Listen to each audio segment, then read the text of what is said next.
Heaton, how'd you get sick? Happy, Jen, what were you going to say? Yeah, I'll what were you answer gonna Justice' say? question. I was going to say happy second shutdown. Oh, right. Yeah. Yeah, it might be over by the time this comes out. I don't know, man. At least the DHS, I don't think there's any chance that'll be. We have a really good track record of of discussing really complex topics that resolve as we're talking. So I know. We have good timing. If we discuss the shutdown, it might end while we're talking about it. That might be kind of like if you wash your car, it rains. If it passes, they're going to vote. We're recording this on Tuesday early. So if the vote that they have teed up passes today, probably while we're recording, then DHS would stay open for 2 weeks. It's like a 2-week kick the can down the road while they negotiate. So DHS would be funded for 2 weeks. There's 6 sections of government that still need to be funded. 5 of them are pretty uncontroversial. If the Democrats vote against these, because like the votes happened on those separately already, and there was some opposition, but not nearly enough to tank it. So if the Democrats do the thing where they unanimously vote against it, that's just some partisan bullshit, and we should just be aware of that ahead of time. But those 5 really should become law today. It's really DHS, but when it comes to like us peasants, DHS is the one that has the TSA in it, and that seems to be what breaks most of us during these shutdowns. And so, yeah, we'll get 2 weeks, but those 2 weeks are already ticking because they don't say like 2 weeks from enactment. They generally put a date in there. And so the date will be like a week and a half from now. And I can tell you they've done nothing so far to make these negotiations move forward because, as we discussed last week, the House has been on vacation. So they're just getting back to school. That doesn't mean that they're not talking. I mean, that's often what people say in the House is that actually more gets done when they're not in session than when they are in terms of the negotiations on stuff. And that's really what this DHS thing is because, by the way, DHS was also non-controversial before the Preddy shooting. That if John Thune had just held the Senate in to understand that they were going to be snowed in D.C. over the weekend, they would have voted. I wouldn't call it non-controversial. There were only 7 Democrats that voted for it in the House, and they came back pretty quickly, or at least Susie did, and was just like, oops, I made a mistake. Like, it would the have Democrats been were law. not for it. It would have been law, is what I am saying. Not that that Democrats were lockstep singing the praises of an appropriations bill, but rather that it would have become law if Thune had held people in and just had them vote on it right when it came out of the House. But I still think it matters that the House and Senate haven't been present because you can have the leaders talking behind closed doors, but you still have to like wrangle the people. And what I'm concerned about at this point and why I think a week and a half in Congress is nothing because they don't work Mondays and Fridays. Like, so the week and a half, the Democrats still haven't come up with their exact list of demands for DHS. So if we are at this point now with a week and a half left and we knew exactly what they wanted in that bill, I'd have more faith that we'd be in a good place a week and a half from now. We are not even there yet. So I don't think they gave themselves enough time. We are shut down weird at the moment. because the Trump side of it, the White House side of it wanted it to be like a month or 6 weeks. And it was the Democrats that were pushing for 2 weeks. And my read on that was that they wanted it to be closer to the event that made everything like that what gave it was. them the leverage. Yeah. Yeah. Which would make sense if they had their act together and had their list of demands like ready to go. Typical Democrats did not do that. And so here we are. Yeah, it so seems we'll like they're going to settle. Together, they're going to settle on, I mean, they're going to fight on the mask. The mask, I mean, who knows where that goes. But they made a big deal about the body cams. There's apparently body cams in both the One Big Beautiful Bill and the DHS funding that they're holding up. So it's like, I don't know. It'll be interesting. The body cams were funded, but they weren't required to be worn. And I do think there is a difference there. The Democrats also want to stop the roving, or at least, like I said, they haven't finalized their demands yet. But one of the ones I really hope they stick with is stopping the roving types of ICE raids where it's like, you said you're going after criminals, so you need to have warrants. You have to go after like this specific person as opposed to, hey, you look Mexican, we're going to yank you out of your car. So I think those are the types of things that they're talking about behind the scenes. But we'll see what they actually ask for. Right now, we don't really know. Yeah. Heaton, why are you sick? That's what I was going to ask about. Went to New York City over the weekend, had a great time.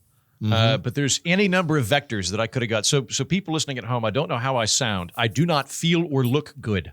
I feel like I feel very tired, and I might have to inexplicably get up very quickly at some point during today's broadcast. I went over there.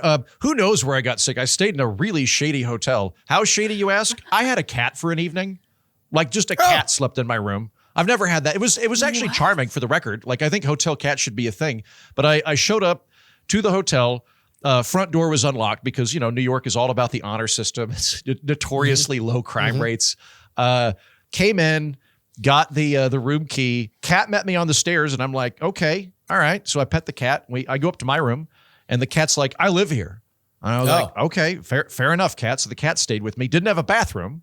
I had a sink, which is technically a bathroom at 3 a.m., but no bathroom in it. So could have been from that. I don't think it was really clean. But probably, though, I hung out with a bunch of sick people. I had dinner with Gene Epstein and his wife, and she came down with something. And then I did a Shabbat dinner with Batya Unger Sargon and some of her friends. And one of them left under bad conditions. So maybe I have both.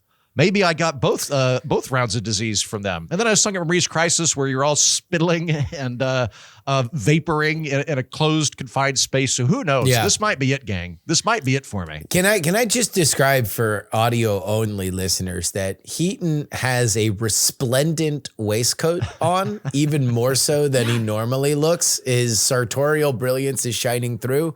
If I were to place him in a television or movie character role, I would say he's the fancy man in the Deadwood Casino that is going to pass out and die while playing craps because he has come down with some kind of frontier disease.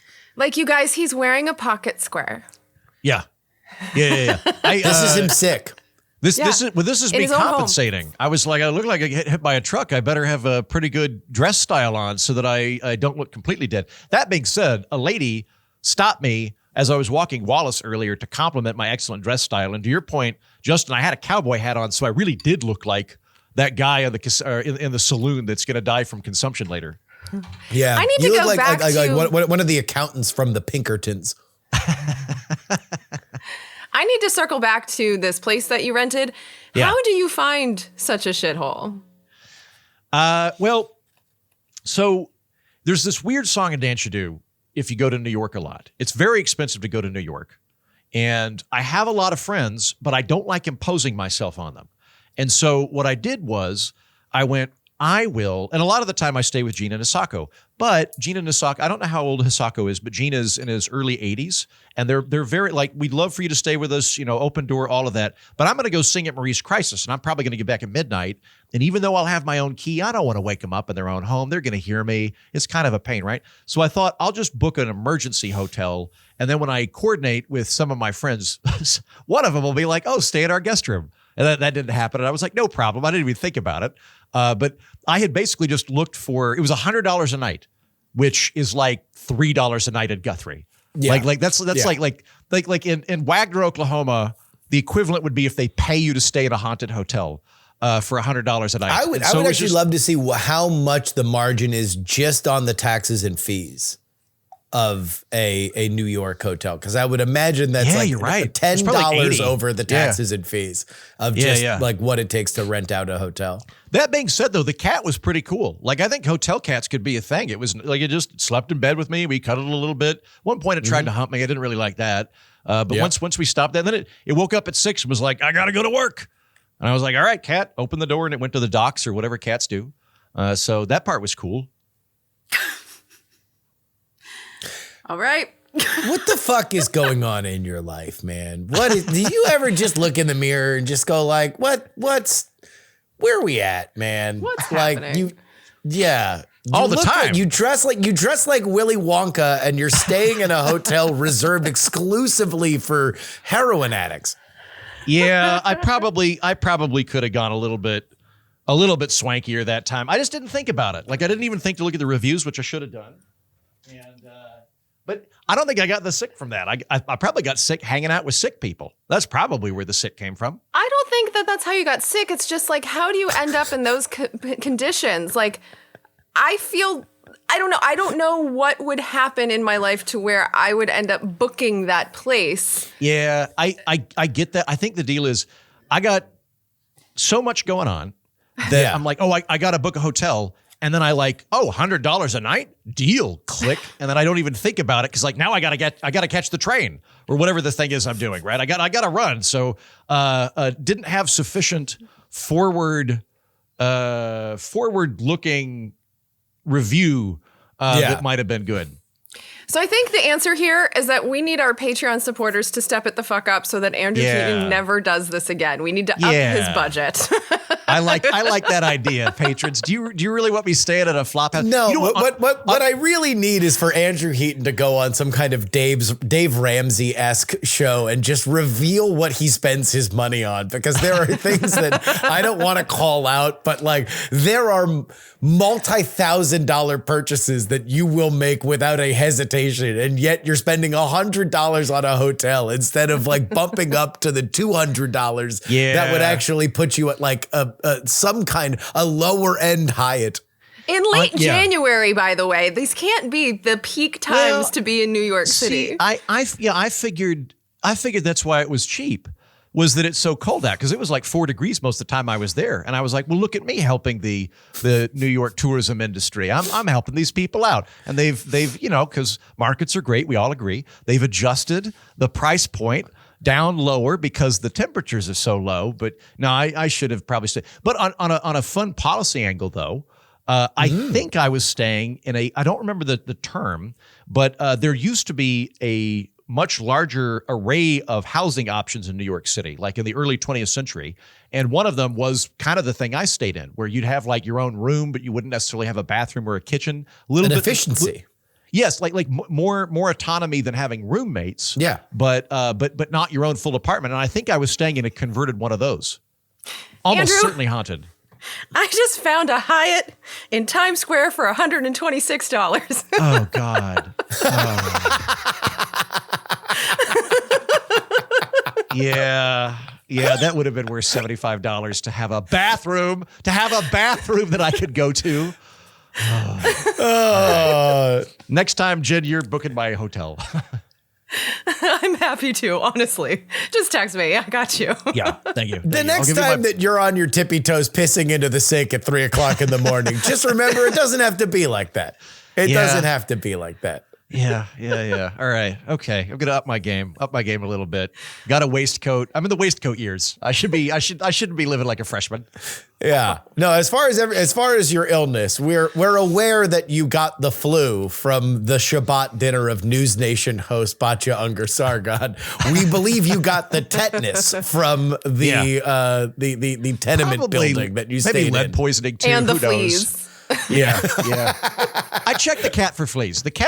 I think the cat lives at the hotel. I don't think at first I thought the cat was a stray that just entered the building because again it didn't. You're saying this like it's a positive thing. It's a hotel for heroin addicts. There seemed to be a lot.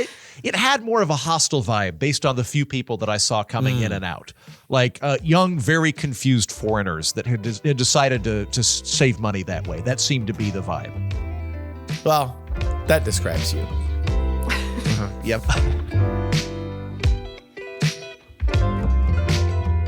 From Austin, Texas, I'm Justin Robert Young. From our nation's capital, Washington, D.C. I'm Andrew Heaton. And from Southern California, I'm Jen Brainey. And we're not wrong on this edition of the program. We're going to be talking about the big Epstein dump. 3.5 million pages that are still being sifted through by the internet. What is our favorite revelation that has come out? There's some interest. This is the first time that I think the Epstein stuff has sparked some new questions. And also a report that we like being lied to. Do we? We discuss all that plus your emails. Let's get right into things. In the most recent tranche of disclosures under the Epstein Files Transparency Act, the U.S. Department of Justice has made public roughly 3.5 million pages of records related to Jeffrey Epstein's criminal conduct and social networks, including 2,000 videos and 180,000 images. This represents the largest single release of material since the law was enacted, though the rollout has come after the statutory deadline and amid criticism over redaction quality and timing. The documents include communications, photographs, FBI interview records, and other evidence from multiple investigations of Epstein and confidant Ghislaine Maxwell. Survivors, attorneys, and civil rights advocates have petitioned courts to intervene, alleging that the DOJ has failed to protect victims' personal information properly, leading to unredacted disclosures of names and details, prompting some files to be temporarily pulled from public access while redactions are corrected. The latest files reveal interactions between Epstein and several high-profile figures across industries and politics, though inclusion in the documents does not equate criminal conduct, LOL. Separately, British political pressure is mounted for accountability based on references in the disclosures. Some of the bold-faced names involved: Donald Trump, Elon Musk, Andrew Mountbatten Windsor, a.k.a. the artist formerly known as Prince, and Peter Mandelson. Jen, what's your favorite revelation in the new Epstein files drop? What's number one for you? Man, I guess like what's hard about this is it's tough to tell which individual revelation is true and which is bullshit. Just the way that this is coming out, like it's just really hard to tell. I guess if I had to pick a specific one, the fact that the New York Giants, that their co-owner Steve Tisch is like, you know, there's different like categories of Epstein associates. There's the people that just like ended up on the plane because someone said, hey, do you want, this billionaire's got a plane, you want to like go for a ride? Like I would say yes to that, you know, and then I'm in the Epstein files. There's like that category. And then there's probable kitty fucker. And the New York Giants guy is like in that second category. So I think that's an interesting look with the football connection, but just like in general, we should probably throw a big satire and analysis net over this entire discussion for the record. Yeah, don't sue me. This is a satire and analysis, so when we're casually throwing famous rich people's name next to the term kitty fucker, let's understand that we don't know anything. We are just sifting through all this information like anybody else. Jen, please continue. But the emails from him did sound like he was shopping for chicks, like the way that he was talking to Epstein. He was shopping for chicks. Yes. Yeah. There's little question that Steve Tisch and Epstein were pussy hunting. Yeah. And as was, I believe, Elon Musk. And my favorite thing about the Elon emails is like he was desperate to be invited to one of Jeffrey Epstein's craziest parties. And even Jeffrey Epstein is kind of like, yeah, we don't really like you.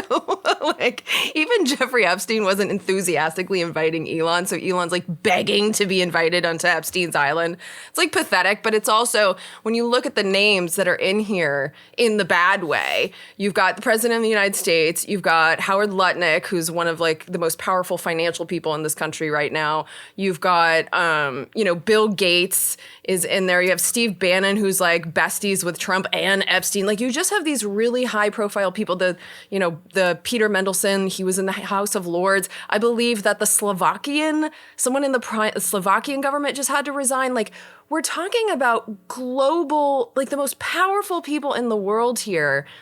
And that's the thing that I'm kind of amazed by is just how brazen these people are in being confident that they're just above the law. And so far, they're being absolutely proven to be right because this is coming from our Department of Justice. They've been sitting on this and they haven't launched any real investigations into it. It just shows me that we have a level of lawlessness in the elite class that is blowing my mind. Like I always kind of assumed there was lawlessness. We've talked about it before, but this is just next level lawlessness. And I think that's what's so dangerous about it, is that these people are being shown by the lack of punishment that like, yeah, you do have the impunity that you have on a global scale. And the other thing is, yes, we should be focusing on the child sex trafficking and all that stuff, but there's also a heavy dose of like rabbit holes towards treason in here with like Jeffrey Epstein working with the Israeli government and the Russians are in here and the United Arab Emirates. Like there's other countries involved in all this. And so I want investigations on top of investigations on top of investigations. And like for our Department of Justice, whether it was Trump's or even Biden's, even Obama's, it was just This goes back to Clinton. Yeah, it goes back so far, and it's just been like, we're not going to look here, even though there's so many here's to look at. So it's, yeah, I guess it feels like the Trump administration is so lawless to me, but it just is showing me that it's been like this for a long fucking time. These people have been above the law for a long time. Heaton, what's your favorite revelation? Oh, by far, Elon Musk. I think he's the funniest one in there. There are a lot of funny ones. I really enjoy. Justin sent me one from Noam Chomsky that I really enjoyed because it turns out Noam Chomsky and I have the same interpretation of Venezuela.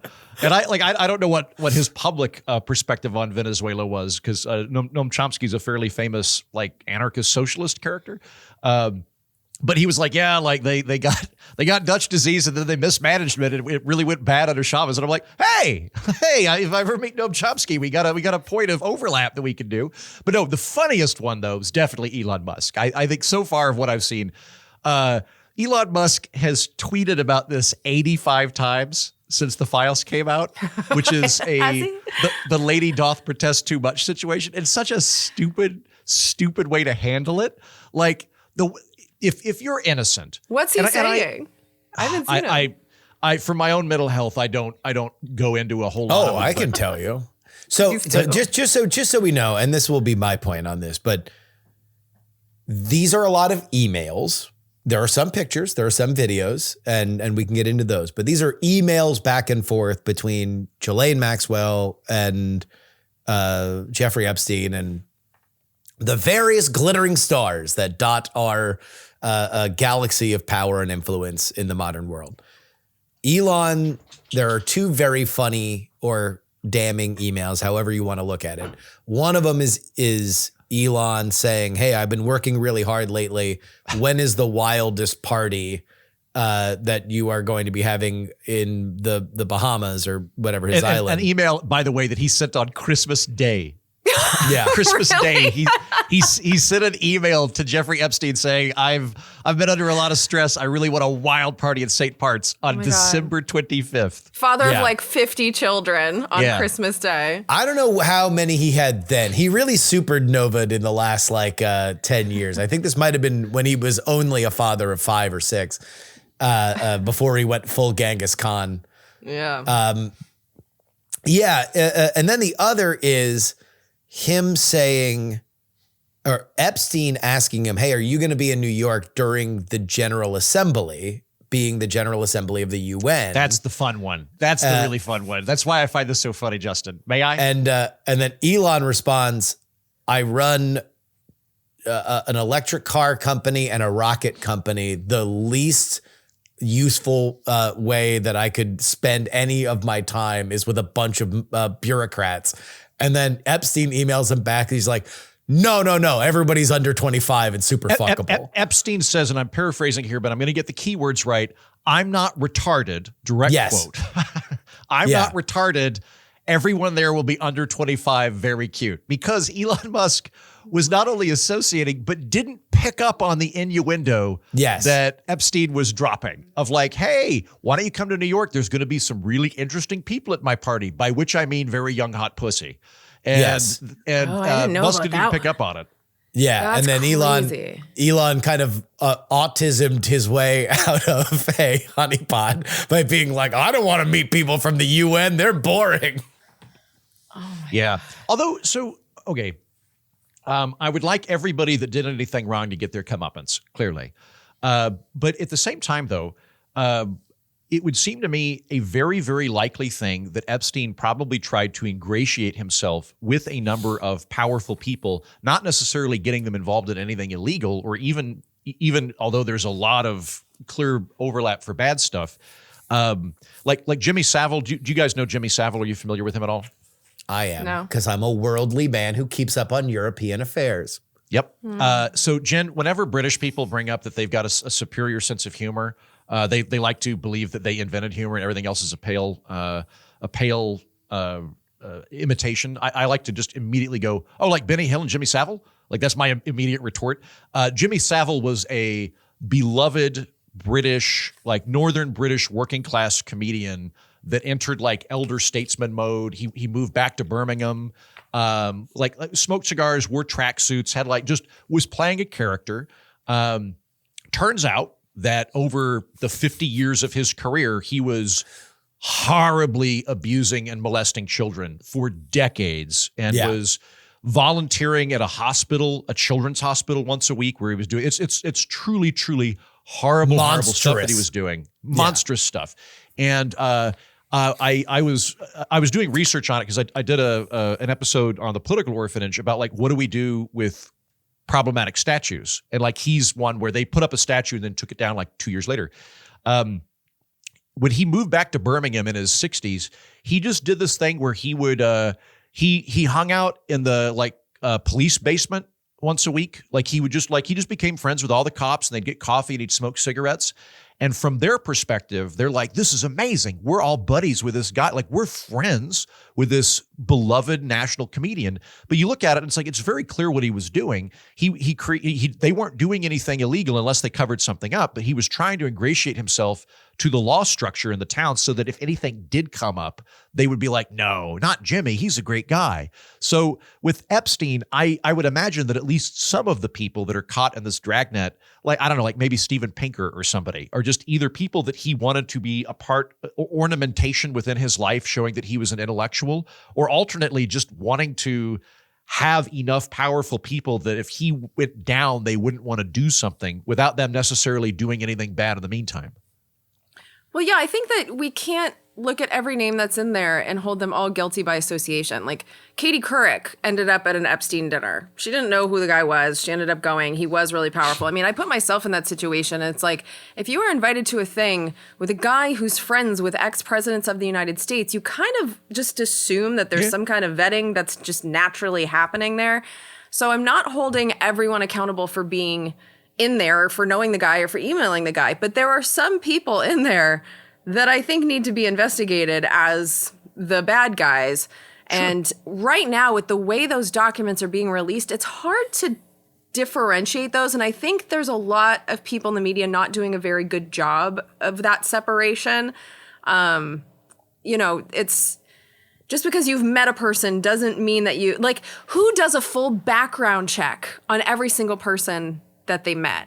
Like, I could be in trouble for this because we had a friend come out from New York for our wedding, and he brought some guys. We were calling them the Billionaire Brothers, but like, I don't actually know if they were billionaires. To this day, I can't remember their names. So there might be pictures from my wedding of these guys that are like, who knows what their family is into?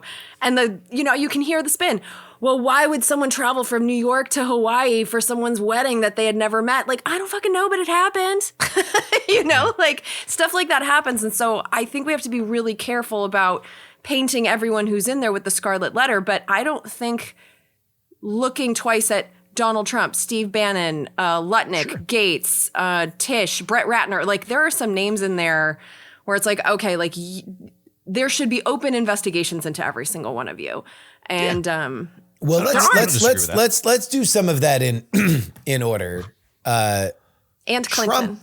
Trump is only in this dump in a list of open hotline tips that were called bad.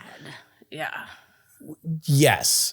Also, we have no idea, what open, what comes in on an open hotline tip is not even the same as something that was said in an affidavit from a witness, or which I would consider as closer to the Sun as possibly truthful because somebody at least sat down and said something, or the guilt by association of an email where you do have somebody like Steve Tisch that's like, hey, what's up with young girls? I like young girls. And you don't know whether or not the young girls that they're talking about are, to Steve Tisch, is that 22? Is that 25? Is that 18? Is that 16? We don't know. Obviously, there are moral and legal gradients to all of this in our society. Who would have thought that there was downstream negative consequences to releasing millions of pages of underlying evidence in an investigation that didn't go anywhere? Who would have thought that you could release all these things and there would be negative reputational damage? I understand that this has been a win for the Democratic Party because it split the Republican base. But there's a reason why they tried to keep it quiet for a decade plus before. And it's because a lot of the people that were friends with that Epstein's social circle was Democratic power brokers and donors. That's who he was friends with. Reid Hoffman, Bill Clinton, academics. These are not people that were baseline Republican donors, right? Now, where I think Donald Trump might wind up being saved in a lot of this is because apparently they were at their closest before email. They were at their closest in the 80s. And so there was not a whole lot of emails going back and forth in the way that there allegedly is between, or that we have seen at least so far with some people, and others allege there are more to be released. The figure that gets thrown around is there's another 3 million files that have yet to be released, although who knows exactly what those are. We're going to assume, much in the same way that with your favorite movie, if you're told that there's deleted scenes, you're like, oh, I'll bet you that's great. And then you watch them and they're like, oh, these kind of sucked. We have no idea what's in them. That being said, I'm left with two big takeaways. Number one, Jeffrey Epstein's a fucking idiot. He's not a smart person. He's a very dumb person. And that leaves me to my actual one biggest question. How the fuck did this guy get rich? How did this guy become a billionaire? Because by his bio, he works at Bear Stearns. He's a public high school teacher. He works at Bear Stearns. He becomes a personal money manager for billionaires. And he just keeps trading up the line until he himself becomes a billionaire. Now, I can't imagine that anybody who's been a titan of industry looks at Jeffrey Epstein and says, holy shit, what a brilliant intellect. We have seen nothing in his personal communications that makes us believe. There's not a whole lot of him laying out great financial matrices or saying, oh, I talked to this guy. It's usually all lowercase, broken, like, we'll be there, ... okay, ... yeah, maybe. Like it's, yeah, he's not an eloquent writer. What more reason not to like the guy? So I've known that Jeffrey Epstein used to tell people that part of the reason why he was rich was because he was a math genius, because he was a high school math teacher. He was a math genius who invented some black box trading thing back in the 80s. And so he was doing some kind of quantum whatever that was brilliant in trading, and that's what he has brought to his private clients. That smelled like bullshit back in the 2000s when I first heard that story, when he became famous for molesting girls in Palm Beach. I have no reason to believe after listening or either listening to him in the Steve Bannon interview that was released or reading his conversations that he is anywhere near an intellect that would A, have created that, or B, deploy it in the way that he deployed. Now, the New York Times a couple of weeks ago came out with a story trying to answer this question, and their answer to it in interviewing a bunch of people was, this was more catch me if you can. That Jeffrey Epstein was somebody who just kind of kept lying his way into different scenarios, and then eventually found himself, he was in a place where it was a lot easier for rich people to continue to pay him money than to cut him out of his life. And we got a little bit of a taste as to why that might be the case in an email that Epstein sent himself about his then soon-to-be former friend, Bill Gates, in which he says, boy, Bill, it would be sure bad if Melinda found out you caught VD from a Russian hooker and then you asked me for antibiotics that you would mix into Melinda's food. Is he a serial blackmail artist for billionaires and that's how he collects his money? Quite possibly. Is it something more sinister? Is he tied in to money moving with the CIA. There's a guy, Mike Benz, who is an interesting follow that seems to believe that Jeffrey Epstein was somebody who moved money for Iran-Contra and was connected to a bunch of other people in that scenario. Maybe. Is it, as many others believe, that he's connected to Mossad or stuff like that? That I tend to find a little bit more tenuous, because it appears that the closest connection to that is that he fucked Robert Maxwell's daughter, and the lineage of Mossad agent passed down to him through medieval right. But I've seen less of an evidence to connect him to Mossad per se as a Mossad dedicated agent than I have seen evidence to suggest that he has moved money for the CIA, or that he is just a serial blackmail artist for billionaires and that's how he got a bunch of money. I miss the Bill Gates bit. There's documentation of him writing to Bill Gates saying that you got VD from a Russian hooker, and then he mixed the antibiotics into Melinda's food so she wouldn't realize it. Oh, yeah, Jerry. And also contemporaneous reports of Bill and Melinda's divorce mentioned Epstein. So there is something to, when we're looking at stuff like this, again, we don't know shit. We know a partial fragment of this, and we are bringing our own biases into it. And then we are going to read our own biases into partial information and complete the sentence, because all of our brains are pattern recognizing, and all we want to do is connect the loop no matter what. But this is what I mean about, like, there should be 20, 30, 50 investigations coming out of this. How do we know that there weren't? I mean, we're getting a lot of documents here. You would think that there would be indictments. There would be, I mean, there was one indictment that I know of that never actually went forward because of the sweetheart deal that Epstein was given. But how do we know that there weren't, like, all of these people are free? All of them are free. None of them have been arrested. We don't know that with this partial information. We don't know if they did anything illegal. We know that they look unsavory. We know that they might be gross. We know that there are negative moral things that have come away from this. But what crimes have we seen evidence of in this? But that's the thing. I don't actually trust that there have been a bunch of investigations of this. I think these are incredibly powerful people. And from the beginning with this Epstein stuff, our government has bent over backwards to help this guy. I mean, look at the deal that he got from Alex Acosta. Like, he basically served 1 year, or didn't even serve it. He was given 1 year for prostitution, which was very much just like, oh, that didn't seem like a big deal. Meanwhile, he's trafficking children. Like, in these documents, there's allegations that an 11-year-old was impregnated, and none of these people have gotten in any trouble. Like, Ghislaine and Jeffrey Epstein, they eventually got arrested, but like all of the other names in there, I would like to see a lot more investigations. And it's like, how do we know there have been no investigations? We don't know that he trafficked them to anybody else. But this is what investigations are for. That's how you end up knowing these things. And I don't trust. This is the problem.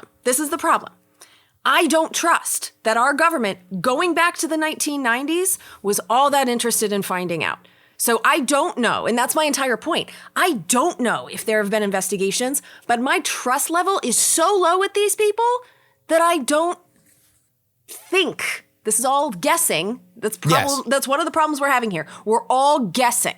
Yes. And I am guessing that they chose to let a lot of this go because of where these rabbit holes lead. Because these rabbit holes lead to the intelligence community. Because they lead to powerful donors. I think they just decided, like, if we don't have really obvious proof, let's just not look. That's my opinion. That's my guess. Because all they have let me do is guess. Well, I mean, there are facts that are out there. Do you know the underlying story of that first investigation that he got the sweetheart deal for? I mean, I couldn't recite the details of it. So Jeffrey Epstein wound up getting on the radar of authorities because there were poor girls in Palm Beach that were bragging about the fact that they were making money because they would go to this rich guy's house and jerk him off. And that any other girl that they could find, they would get a bonus to bring them to Jeffrey Epstein's house and jerk him off. Because Jeffrey Epstein being, and apologies for everybody who listens to this stuff with their kids, but you knew what you were getting into when you press play on this episode. Jeffrey Epstein told Ghislaine Maxwell and anybody else who would listen that he had a medical condition where he had to come 3 times a day. And so that is the reason why he Wait a would minute. bring. So his rationale is like what like 15-year-old boys tell about when they get a Playboy found in their room, that kind of thing? Yes. Wow. Again, he used the same logic. You're right. That a super horny 16-year-old boy is going to tell to his girlfriend that's the reason why he has to put in just the tip. But Jeffrey Epstein took it to the level of he needs to come 3 times a day. And so that's where the pipeline comes in of Ghislaine Maxwell getting people from wherever that she can to bring them to Jeffrey Epstein. And they were not picky about who they were and how old they were. There's a question of exactly whether or not he had a predilection for, specifically younger girls. We don't know. We know that there was a pipeline. There was a heavy pipeline of chicks, usually from poorer neighborhoods in Palm Beach. Now, there's a lot of discussion around exactly why that deal happens the way that it happened. And it used to be a right-wing fixation, because the right-wing fixation of it back in the 2000s was, why does a Bill Clinton friend and mega donor, a Democratic power broker, get off from this? There has to be some kind of Democratic strings that were pulled, Democratic Party strings that were pulled. And so that's where Mike Cernovich and all these other people from the right wing come in, and they're like, we need more information. We need more information. There is an argument to say, and there are some people who were involved in that investigation that have a more disappointing but simpler argument as to why the prosecuting office that was going after that case was understaffed, that the girls that were initially on board with testifying against Jeffrey Epstein were now flipping and saying, we love him, nothing bad happened, blah, blah, blah, blah, blah. And that as the case was falling apart, the best thing that they could do before it totally fell apart was to at least get him on the record as a sex offender. And that the sweetheart deal was from their point of view, the best that they possibly could. Is that true? I don't know. I wasn't fucking there. I'm trying to put together this shit in the same way that everybody else is. But if we're doing the possibility spectrum, I think it has to kind of, on the most boring end, be there. And on the most extravagant end, Mossad made a call to say, cut him loose. And America said, yes, father. And that happened.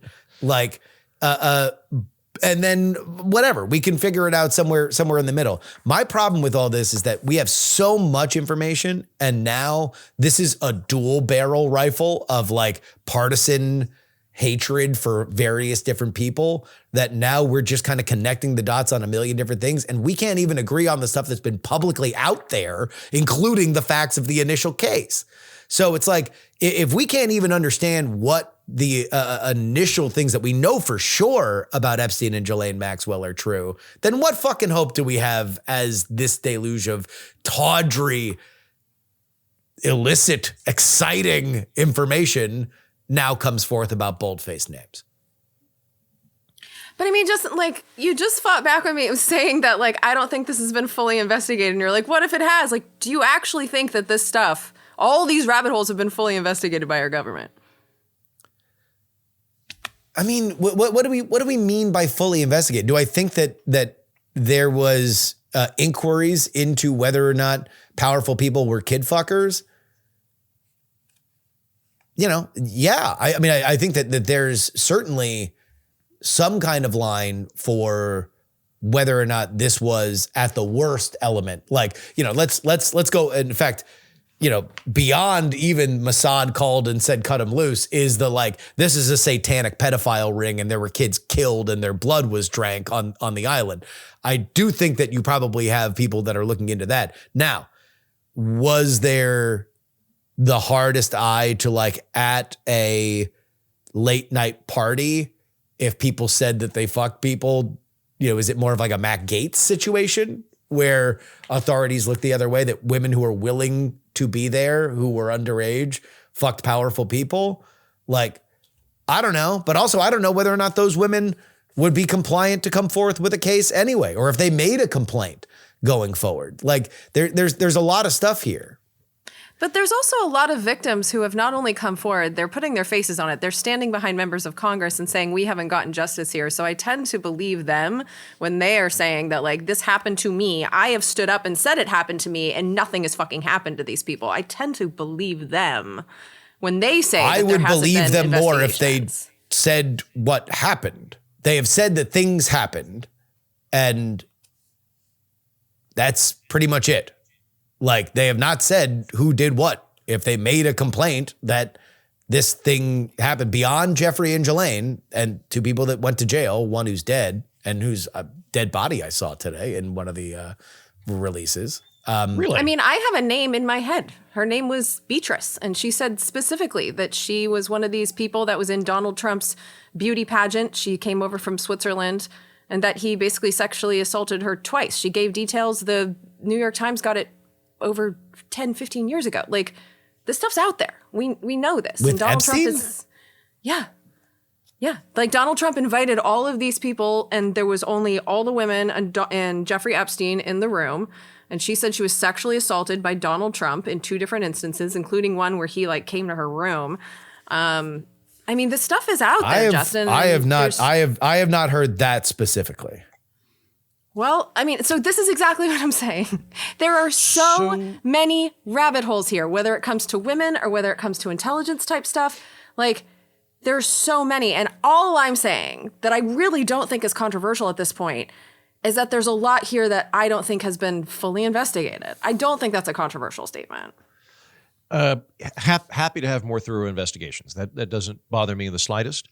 The question that comes into my mind is, if there are smoking guns that could prosecute powerful people, why were they not levied? Like, I didn't break this story, but I was paying attention to it before it really got to the national level.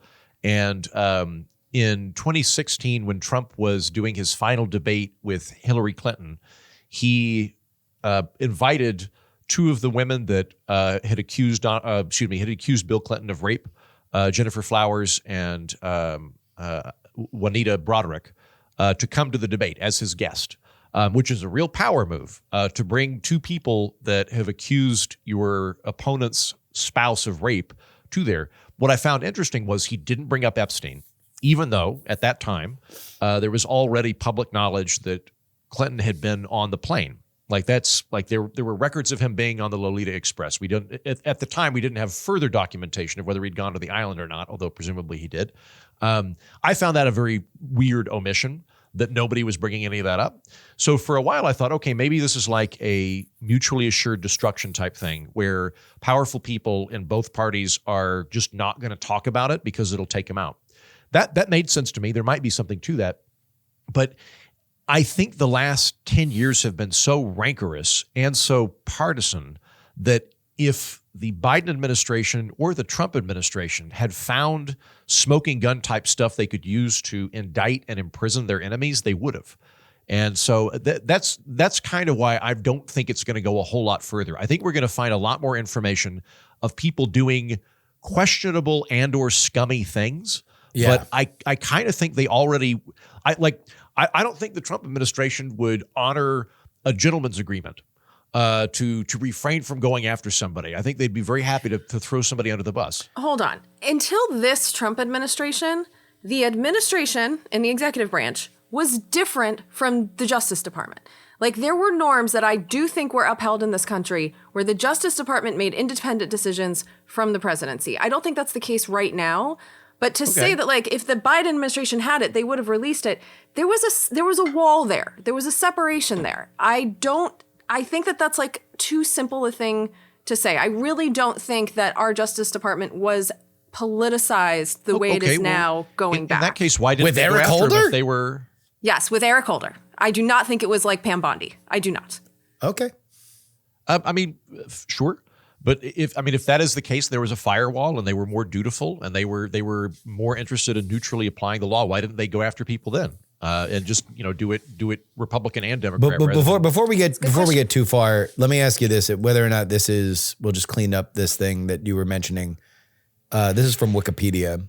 Trump and Epstein held a calendar girl competition where Trump and Epstein were the only guests, according to Jill Hornery, George Hornery, who organized the event. In 1997, Jill Harth dropped a sexual misconduct lawsuit against Trump from the Calendar Girl competition, where she alleged Trump took her into a bedroom and forcefully kissed her and fondled her and restrained her from leaving.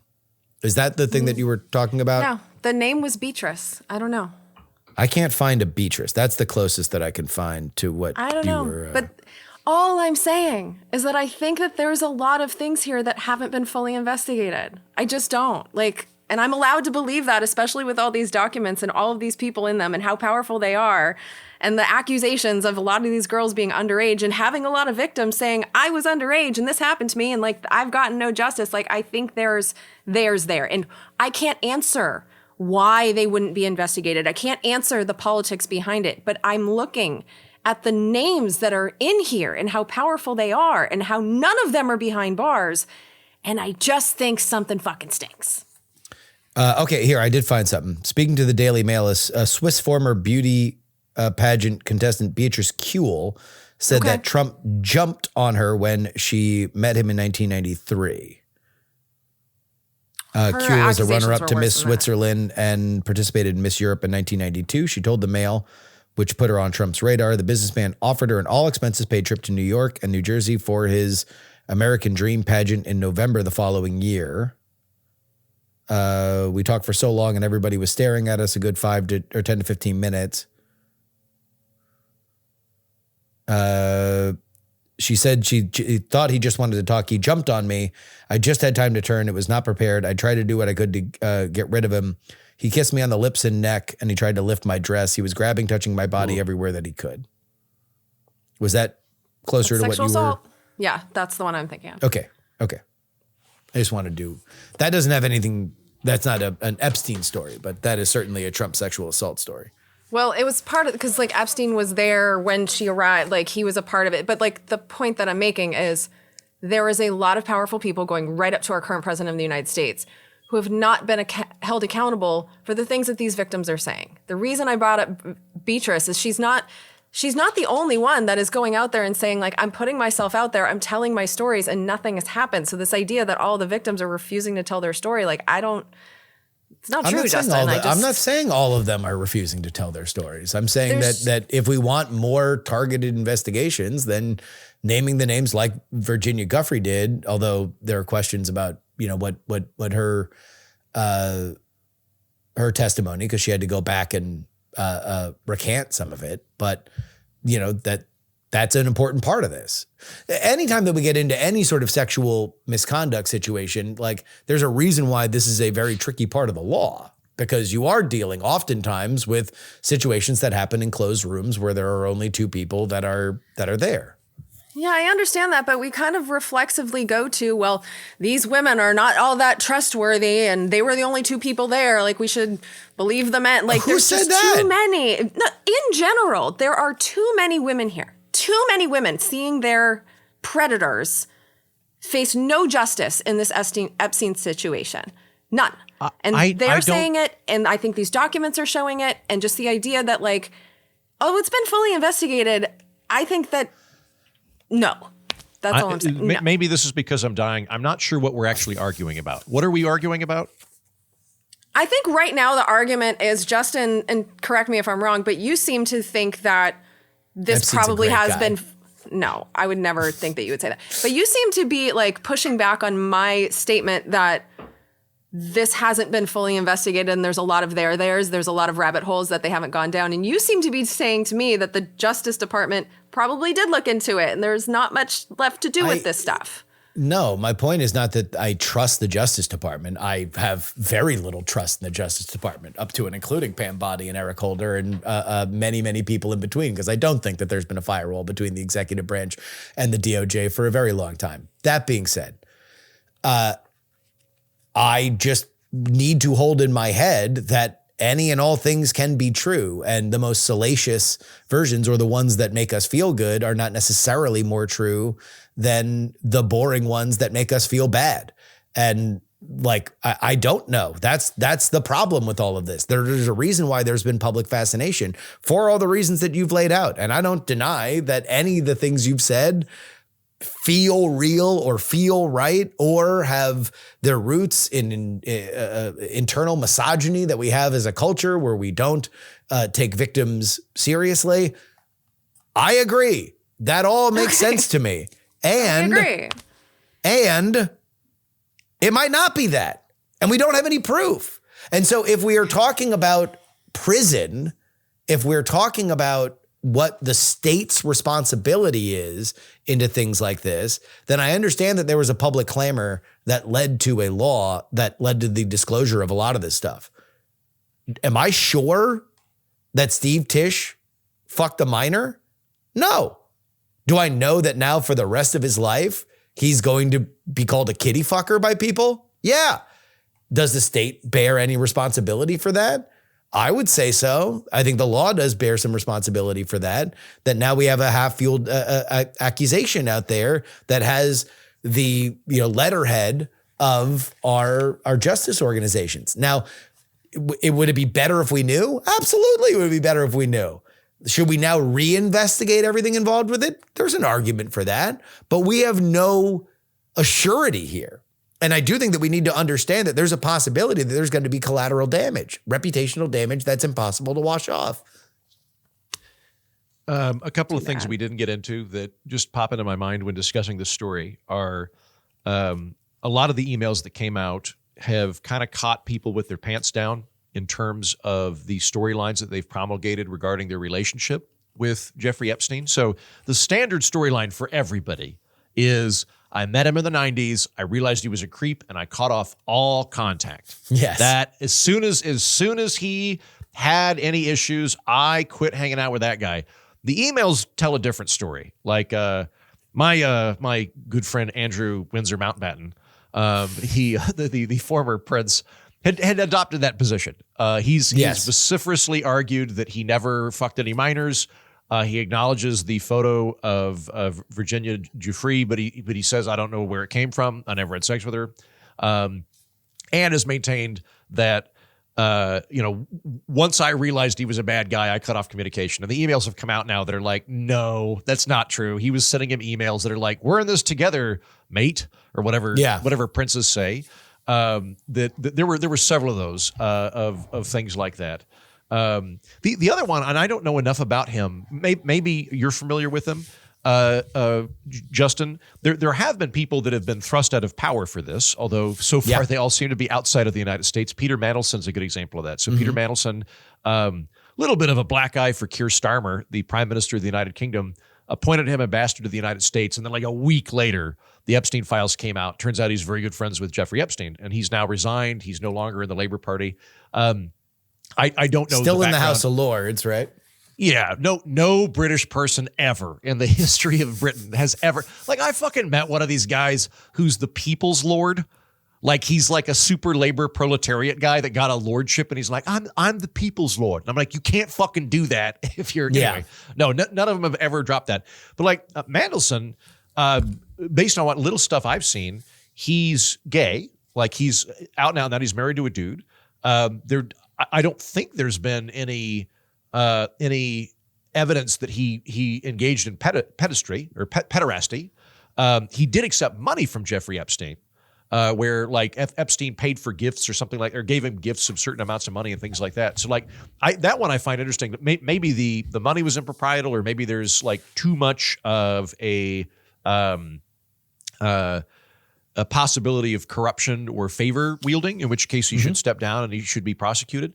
But he seems to, like, again, for anybody that writes in, I know 4 paragraphs about Peter Mandelson. So if there's all sorts of other stuff, I don't know about it. But it seemed to me that he wasn't really caught up in any of the sex stuff, yet he ended up having a fall from grace based on the associations. Yeah. I mean, there's no way that I'm friends with Jeffrey Epstein, but ends in a positive sentence for you. Like, but I cut him off, but I did this, but I did that. Like, and he was a power networker. Like, say what you will. I think he was dumb as a bag of rocks, but like the one thing he was good at was saying, hey, I know these powerful people. You should meet these powerful people. And having been around some of the conference circuit and stuff like that, that's just a guy. There's a character. There's those guys exist all the time. They go to a lot of conferences. They know a lot of people. They invite you to dinner parties. And then sometimes they're really rich and they have really rich guy toys. That's the only reason that I'm hesitant to like again, Jen, there should be thorough investigations, particularly for people that wield power. And if anybody abused that power, they should be in jail, period. And anybody that had sex with a minor should be in jail, period. Like no contention on that whatsoever. But like I agree with your earlier point, Jen, of mere guilt by association could be too much. So like when I was in New York, I did stand up for a political action committee at the Breakers in Florida. Mike Pence was there. And I briefly smoked a cigar with Ted Cruz.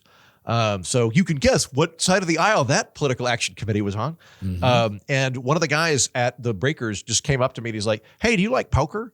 And I was like, yeah, I'd play poker. I haven't played it in a while. And he's like, "Well, me and some friends play poker if you'd want to do it." Come to find out they're all billionaires. So for like a couple of months, I would go play poker at a hotel with these billionaires. I quit doing it, not because anything salacious happened, but because the buy-in was like $400.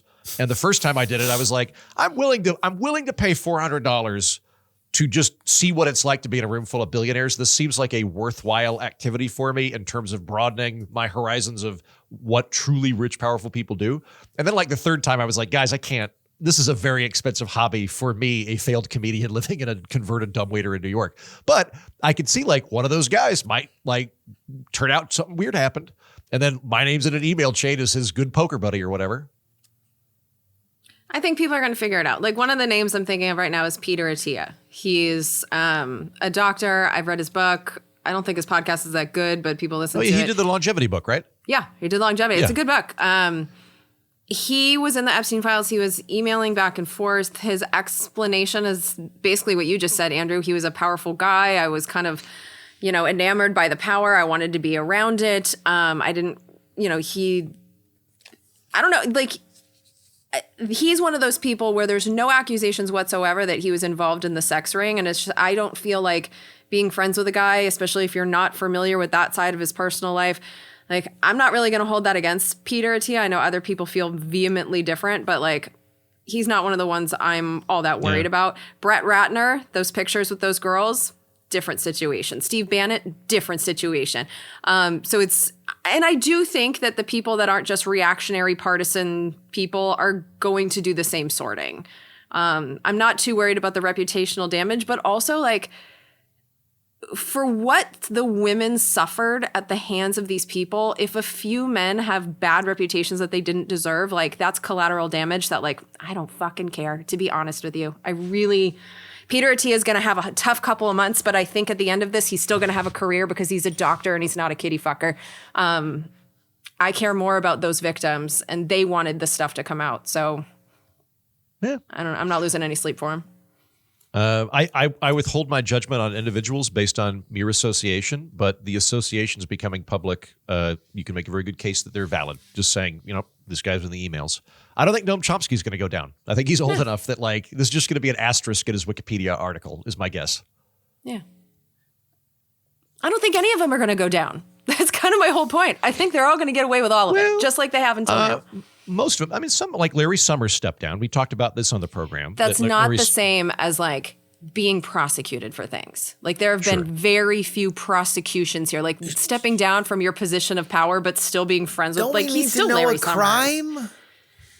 Yes, Justin. Hence my concern that I don't think there have been as many investigations here. Like here we go, full fucking circle. Yes, there should be punishments for crimes. I don't think that the crimes have been investigated enough. So the two go together. Okay, there we go. Patreon.com/We're Not Wrong. This week we are going to be talking about the death of Catherine O'Hara, beloved actress, and we're going to use that as a springboard to talk about the funniest women in sketch comedy history. Of course, SCTV superstar Catherine O'Hara before she went on to star in movies like Beetlejuice and Home Alone. Waiting for Guffman, yeah, a mainstay of all the Christopher Guest movies, and then Schitt's Creek, The Studio. Amazing actress. But we'll talk about that in the bonus show. Patreon.com/we're-not-wrong.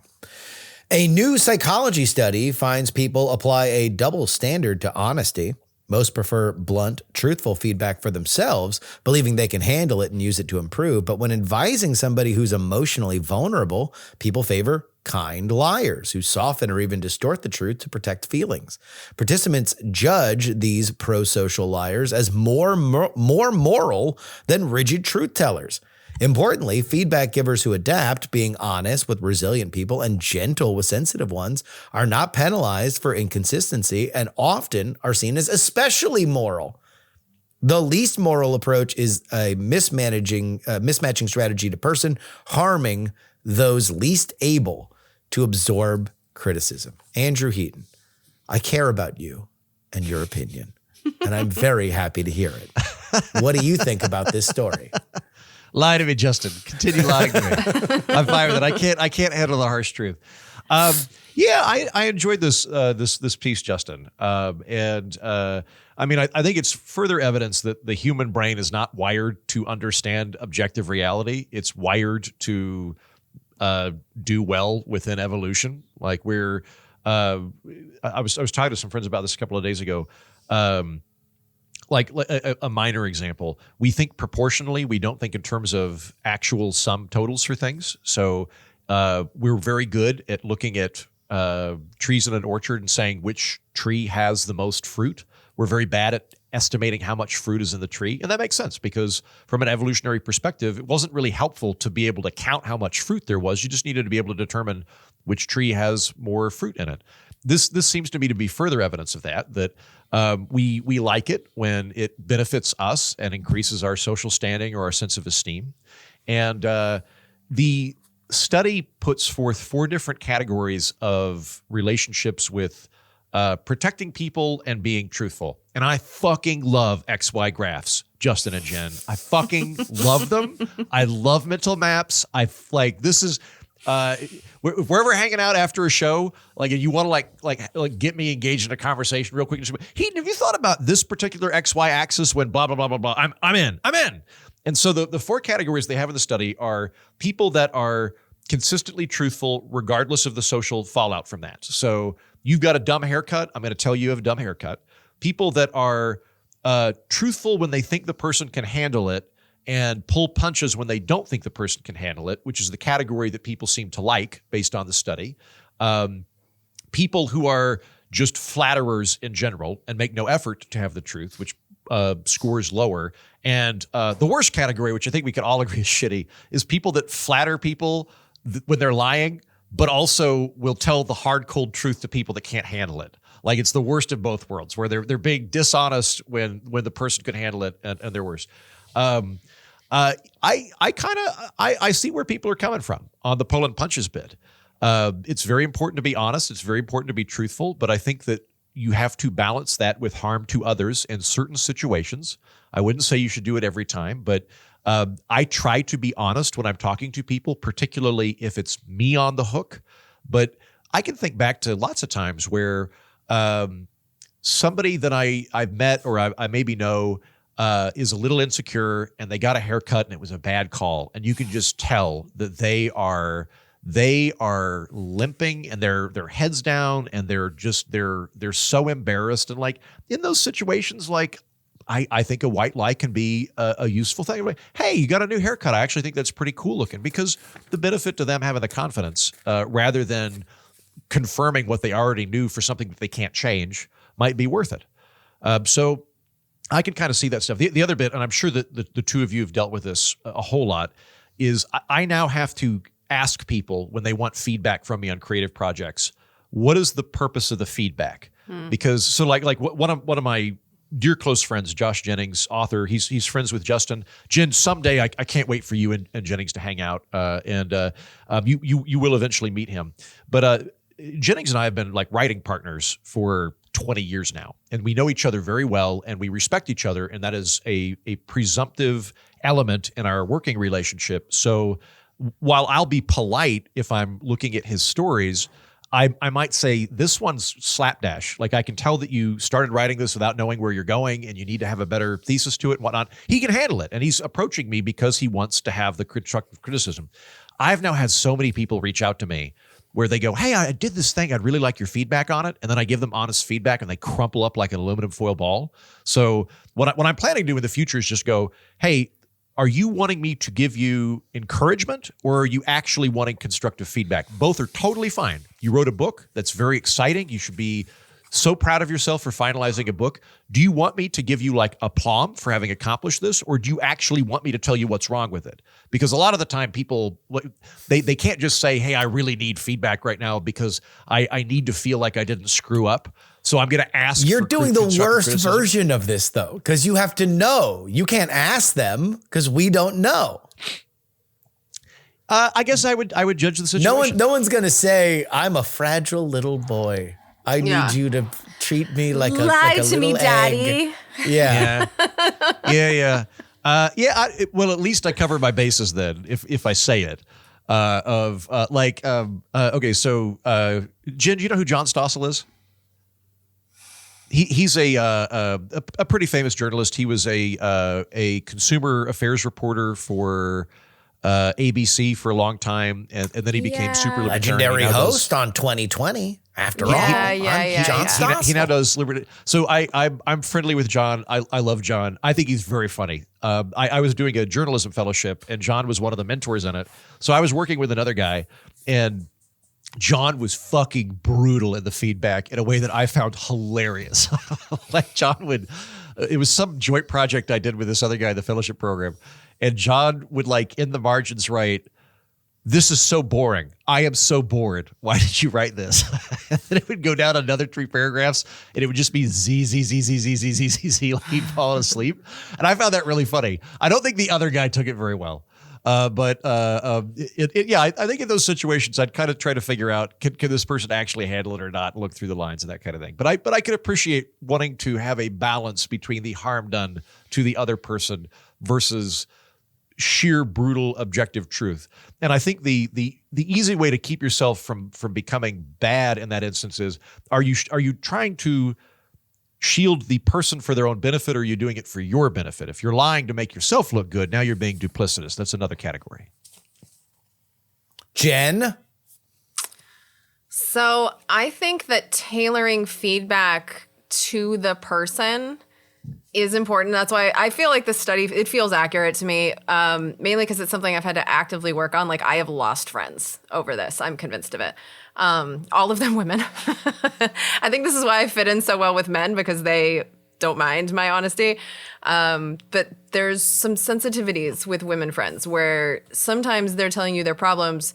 They don't want solutions. They don't want honesty. They want to hear that the guy is an asshole and I was 100% right and like the end. And that's my job, is to tell them that. I'm not good at that, especially when I can see like, oh, well, I've seen you be fucking crazy pants for 6 months here. Like maybe you played a role.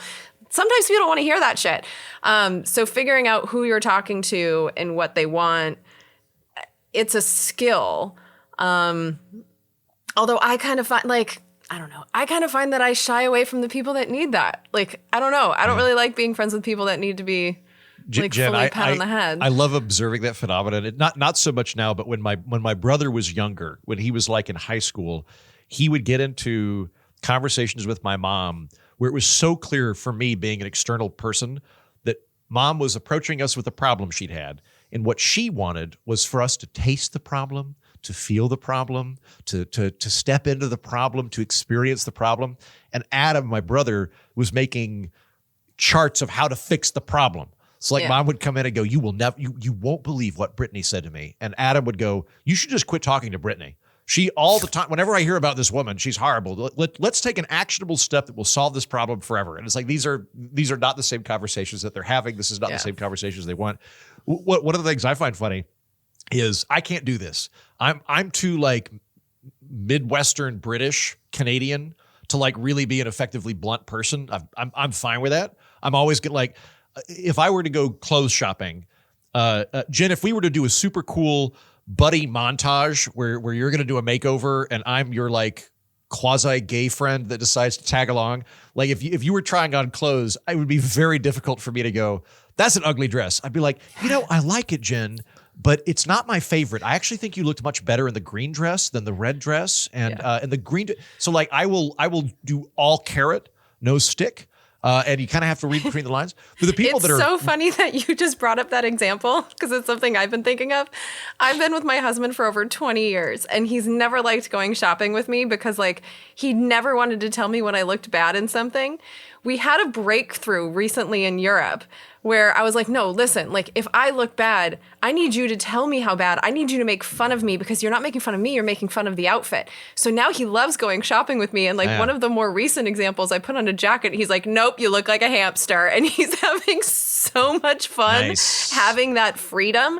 But it did take me recognizing like, oh no, he thinks you should do what Andrew was saying, that like you need to massage it, where I was like, oh no, I want the most brute, like make fun of this jacket. I want to hear all the horrible things that go through your head because if there are none, then I can buy it. You can shoot the moon though. I think you got to pick a lane. Are you going to go the Heaton, it's not my favorite, all carrot, but if you go stick version, if you're consistent with it, people will like you. So like in my experience, women from Eastern Europe are phenomenal at this. Like Brian Sack, who Justin knows, a dear, very funny comedian friend of mine. His wife is Polish, and so she just doesn't have any of that carrot in her. So her friends love her because she'll be like, no, you look awful in that dress. You should burn it. But because she's so blunt and consistently blunt, everybody knows that's the treatment they're going to get. And the accent. The accent does. I think that probably helps too. Yeah. But I find like people from Eastern Europe are a lot more blunt, and like they kind of like in a friend group will serve that social role. But you get in trouble when you start jumping back and forth because now if you're going to use the stick, you're kind of an asshole. Like why did you use the stick now and you weren't using the stick over there? I think that's actually no. I think that's the opposite here. What this study really reveals is that what we value in other people is proportionality. Is that if somebody is obviously vulnerable, you don't hit them with the truth nuke. But if somebody is at a point in their lives where they need to have a boot in the ass, that you're willing to give it to them because then it's going to be valuable. Like that's the highest value person in this, is just somebody who understands it. And even more so, it tells us that we believe we are tough. Yeah. And that everybody else, they're little marshmallow peeps that need to be taken care of. And so we value when somebody comes to us and says what we see as the hard truth because we're tough, rugged individualists. Everybody else needs to be protected. In reality, we probably are getting a mixture of everything the same way everybody else does, but we just value, oh, I got something out of this friendship. Somebody told me a piece of insight that was valuable to me. But then when they had a chance to give this other person that we know the real shit, they pulled back a little bit because they're not ready. They're not me, totally put together, ready for this advice. They need to be slow walked.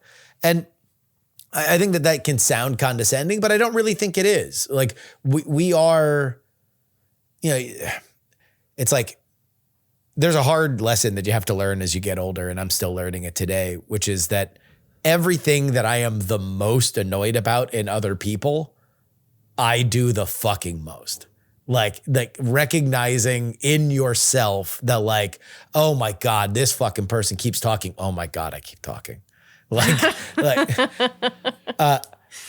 This is, it's hard for us to do accurate self-assessments. It's easier for us to understand the complexities of others. And so that's where I think when you look at this kind of thing where it's like, oh, they were kind because they didn't just hit them. That's what I think we're seeing. Yeah, that whole thing I just said about women being too sensitive, like I am also that crazy woman, like 100%, 100%. When you guys might know about this, but last summer when I was living in Hermosa Beach, my bicycle got stolen. And I liked that bicycle. It like fit my body perfectly. It was something I bought for like $50 from some dude in Venice Beach. Like it wasn't anything special, but like I liked my bicycle. So I called my dad to tell him my bicycle got stolen, and I am like ugly crying. Oh, Dad, someone stole my bicycle. And so he starts very reasonable being like, okay, well, what if we got you a bicycle on Amazon? It's about this price, and like this one folds up. Maybe you can keep it. And he's like got Problem all solving. these problem solving. Yep. I lose my shit. And I was just like, I just wanted you to tell me that it's going to be okay. Like someone stole my bike, like completely lost it on him and he was like, well, I don't know what you want from me. And I was like, I just want you to be sad about my bicycle. Like totally irrational, crazy person. And this is exactly the type of thing that like, when the girl just wants to cry about her horrible boyfriend who's like not that horrible but just got sick of her shit, like I should just be like, yeah, that really sucks. Like that's what I'm learning as a result as an adult. It's just like, oh no, she just wants that really sucks. And you tailor it not only to the person but the situation. And that's hard sometimes. One of the things that I'm trying to get better about working in political media is when you're discussing politics, people are having different types of conversations. So I was at an event recently where I'm generally in thinking mode. I like abstract ideas and talking about the system and like, oh, let's swap data. The person that I was talking to was not interested in swapping data. She was interested in swapping feelings. And in that instance where she's talking about how horrible something is, and I'm like, that's interesting. That reminds me of Gladstone or whatever the fucking thing is that I said, right? Yeah. Like from her perspective, the fact that I'm not reciprocating the emotions means that I don't take them seriously.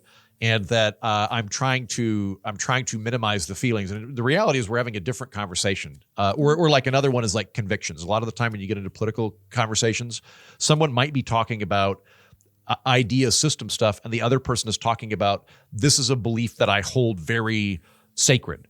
And like if you're not on the same page, then it sounds to the person in the idea space like the other person is just in a recursive feedback loop of shouting their opinion. But the person that's on the conviction side is like, how are you not also proclaiming what you think? Like, so I'm trying to get better at being able to read what the type of conversation is we're having, because I would like to get better at conflict, but I don't like having unnecessary conflict. A lot of it's the person though. Like even dealing with the two of you, like we met the same way. I find you both to be like my dearest friends. I would go to both of you with my problems. Like I love you both and you know that. Only one of you, I would tell point blank that your mustache makes you look like Hitler. Because one of you can handle it. The other one I would never ever say that to. So oh my God. Yeah, and it's not because anyone's weak. Heaton, we've been talking about it forever. I was just like Chaplin, Jen, you saucy bitch.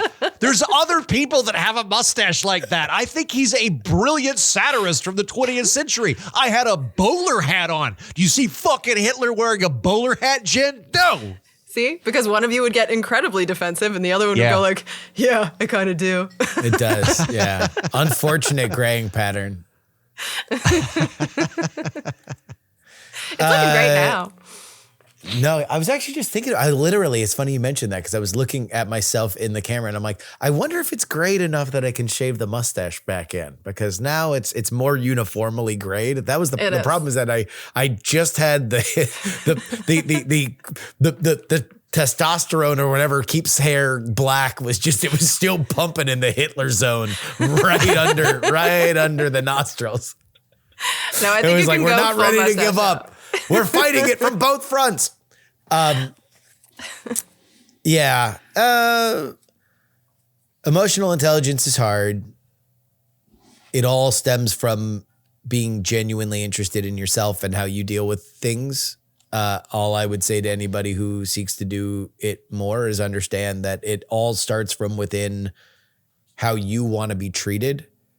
And if you can stick to your code and you can reciprocate, then I do think that there's leeway. Not to say that everyone's going to think that what you say is great or that you're not going to be looked at as a kiss ass or a flatterer. I do think that like the over flattery thing, it's interesting that it's called out as kind of negative here, because I do think that is like, it's the easiest way to go about things, is just always have nice things to say to everybody. But I do think it doesn't leave a lot of room for trust. And that's where the hard things to say to people tend to come from, is that whether or not you have created a great dopamine hit in somebody's brain, they know that, hey, if shit goes down, I can trust them. I can go to them and say, hey, should I respond to this email? It just wants my Bitcoin wallet. And I will trust them to know, like, to burn my laptop because it's already been infected.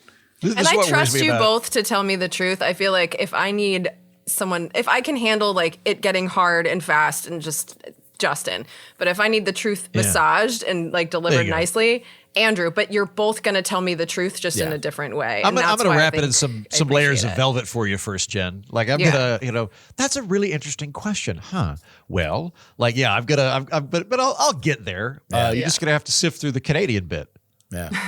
Meanwhile, I'll just be like, he's gay. Next. Yeah. It's giving chinchilla, Jen. Take it off.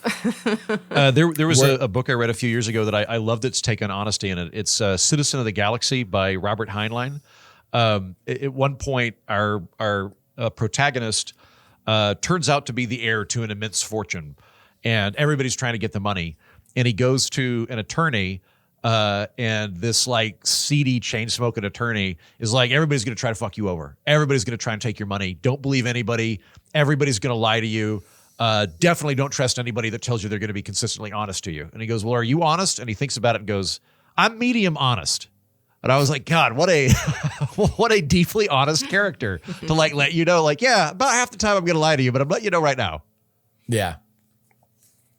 We're not wrong pod at gmail.com is where you need to go to write the show. Willow writes, when Andrew says pussy, it hits me like a hammer blow to the skull. It's like hearing your grandpa swear for the first time. Fair enough, but we can get even worse here. What are the words? I need to incorporate this into my my vocabulary even more than I already do. The Scots have the just most visceral, horrible words. So like a few years ago, I was over in Edinburgh and I was talking to Hepburn, and he asked me like, "You still knee deep in clunge?" That was his knee deep in clunge. I think is so much worse than pussy. Clunge. Except no one in the States knows what that means, so it kind of. Oh, they can figure it out. If I said you're knee deep in clunge in the context of a sexual conversation, or you can go English and go totty. There's a lot of totty out. I would have no idea what that means. I texted when I was in New York. I texted some friends one time, just like, "Nice day, a lot of totty out," and like 3 of them immediately were like, "Fuck off, this is horrible." So they were able to piece it together through context cues. Beef writes, ow, is what I wanted to say when I heard Justin and Jen talking about Fogo de Chao in the pre-show.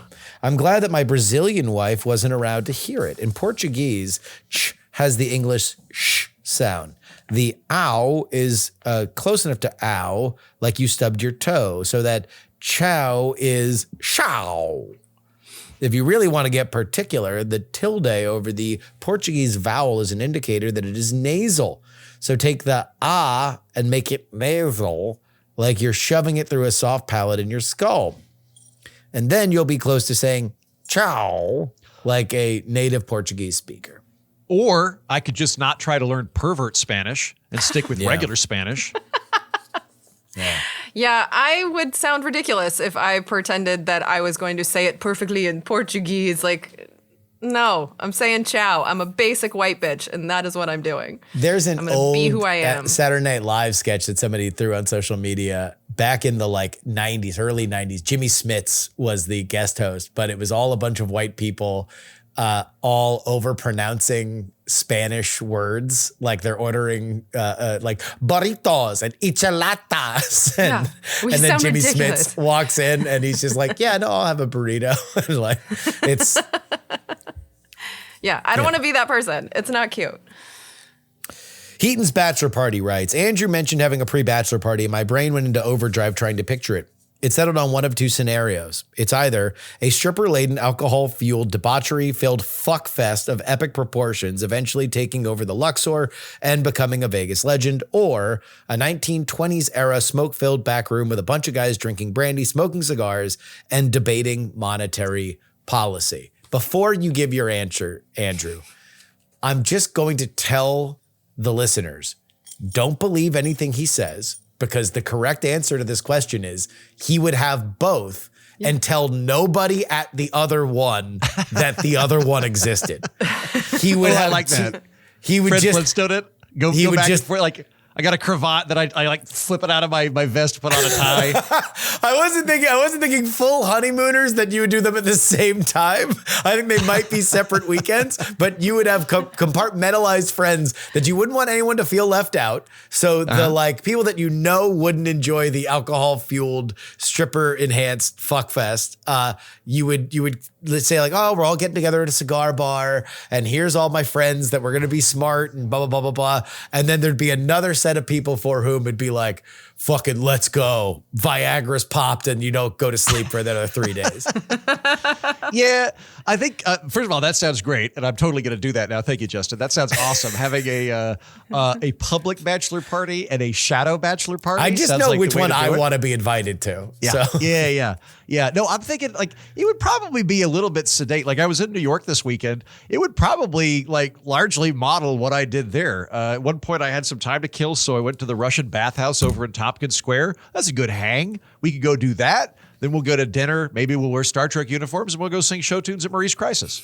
But I do like that alcohol fueled one. Maybe like I've had a thing for a while where if I had a bunch of money, I think I'd hire like a lot of strippers just to play Settlers of Catan. Like no one even has to take their clothes off. We're just going to have like a very like Mormon style game night. We just happen to have a lot of strippers and prostitutes, something like that. And you already know of a hotel that comes with a cat. Damn. Yeah. Yep. Perfect location. And I'm friends with some prostitutes. I wonder if I couldn't get them in. I think there's people in your Rolodex that you could hit up. Yeah. All right. Before we get into the ice conversation, I'm going to use the bathroom. Jen, when we wrap up today, what should I watch as I lay in convalescence? What's a good movie I could watch? Have you seen Wonder Man? He Brushwood asked was Jen. mentioning that to me. Whatever. You're going to tell him fucking Below Housewives of Real Salt Lake City or some shit like that. I will have you know I've never watched a single episode of any housewife bullshit. That is not my jam. I was actually going to suggest on Apple TV, there's a show called Pluribus. It's an interesting concept. Way ahead of you, but thank you. Yeah. Okay. Yeah. I already did an episode with Brushwood on Pluribus on my Did you watch podcast. it? Did you watch Pluribus? Who are you talking to? You, Jen. I'm halfway through. I just did the fourth episode. Nice. Did you get to great, the isn't one in the hotel suite? No. Okay. Oh. I'm curious if it's Keep the us hotel suite posted. that you partied in. Yeah, keep us posted. Oh, at the Westgate? Mm-hmm.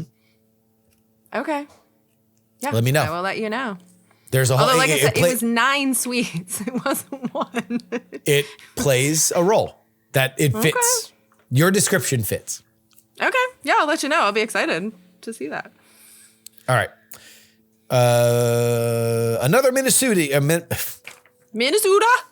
Another Minnesota. Minnesota. That's how you Another say Minnesota shooting forces Trump to change course was our big topic last week. Who ice watches the ice watchers, writes, how much, if any, responsibility do the organizers of Ice Watch have to the injuries and deaths of the protesters? Does it change if the protesters are paid? We're allowed to watch ICE. We are allowed to do that. So I don't think that they have any responsibility for the ICE agents who are being gun happy. I don't think they're responsible for that at all. And this whole like paid protesters thing is right-wing bullshit that you are buying into.